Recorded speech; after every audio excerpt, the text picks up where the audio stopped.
Teaching হ্যাক্সের পক্ষ থেকে সকলকে জানাই স্বাগত।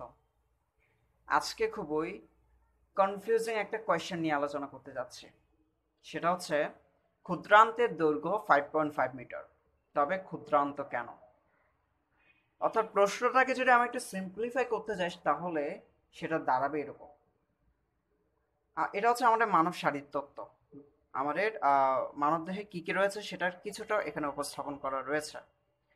আমরা কোনো একটা খাবার খেলে সেটা মুখ গহ্বর দিয়ে গিয়ে অন্ননালী হয়ে পাকস্থলীতে পৌঁছায়। সে পাকস্থলীতে গিয়ে পাকস্থলীর পর অন্তে গিয়ে সেটা মলাশয় দিয়ে বের হয়ে যায়, বুঝছেন?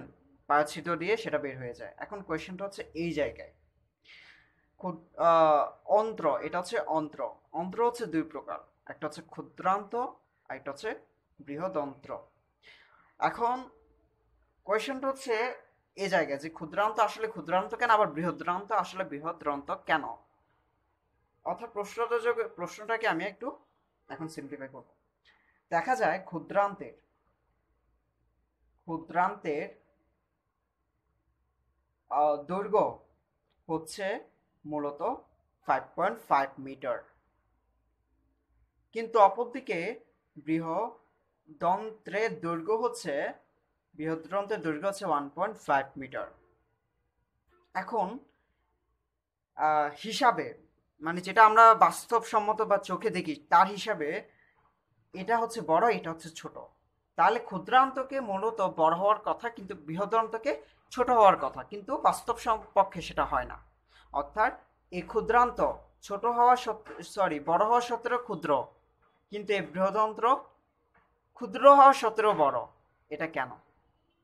আসলে এখানে কারণটা হচ্ছে এখানে নামকরণ মূলত তাদের দৈর্ঘ্য দেখে হয় নাই।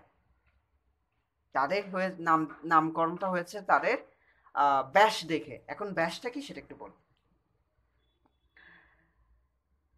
এটা হচ্ছে আমার ক্ষুদ্রান্ত, অনেক লম্বা, যেটা 5.5 মিটার। আর এটা হচ্ছে আমরা বৃহদ্রন্ত, যার ছোট মানে এটা থেকে প্রায় অনেক ছোট, 1.5 মিটার। এখন দেখা যাচ্ছে যে ক্ষুদ্রান্তের দৈর্ঘ্যটা পরে ক্ষুদ্রান্তের ব্যাস যেটা আছে সেটা মাত্র 2.5 সেন্টিমিটার। ক্ষুদ্রান্তের ব্যাস যেটা আছে সেটা মাত্র 2.5 সেন্টিমিটার, কিন্তু অপরদিকে বৃহদন্তের ব্যাস যেটা আছে সেটা হচ্ছে 4.8 সেন্টিমিটার। বুঝতে পারতেছো? তার মানে এই অংশটা দৈর্ঘ্য বা এই অংশটা যেটা হ্যাঁ দৈর্ঘ্য বলতে পারো, ব্যাসের যে দৈর্ঘ্য সেটা হচ্ছে 4.8 সেন্টিমিটার। আবার এখানে ব্যাস যেটা আছে তার সেই ব্যাসের দৈর্ঘ্য হচ্ছে 2.5 সেন্টিমিটার। বুঝছো? মূলত এখানে ক্ষুদ্রান্ত ও বৃহদ্রান্তের নামকরণ করা হয়েছে মূলত তাদের ব্যাসের উপর ভিত্তি করে। এটা 4.8 সেন্টিমিটার, তার মানে বড়, তার মানে এটা বৃহদন্ত। আবার এটা 2.5 সেন্টিমিটার, তার মানে এটা থেকে ছোট, তাই এটা হচ্ছে ক্ষুদ্রান্ত। আশা করি জিনিসটা সবাই ক্লিয়ার হয়েছেন। তো আজকে এতটুকু, সকলকে ধন্যবাদ।